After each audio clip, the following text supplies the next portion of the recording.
Du'aayi kadhannuufi oolummaa kansaa irruma keessaa hin kadhattuu keessaan mee nuti amman kadhana namni jettu akkaan agarsiisu moo bismillah jee yaa rabbi yoo nama kana hunda keessa namni tokko namni ikhlaasa qabu yoo jiraate Ahmadiin bakka guddaa amin jedhe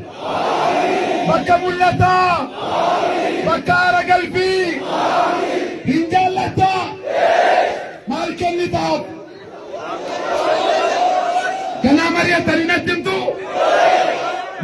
maal kennituufi lubbuudha jette wareegama lubbuun iddootafi namni nan godha jettu wareegama ilaali biyyi si jaallata abbaa maal taateef itti akkana dubbisi boo biyyi si jaallata Allahu akbar Satti dubartoota dubbifta maal taate yoom shamarree qeerroo qarree Allahu akbar hin jaallattu wareegama gootuufi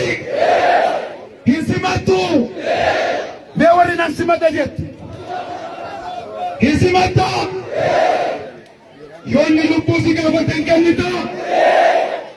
mee dara rabbiin jee isuma dhugumaa moo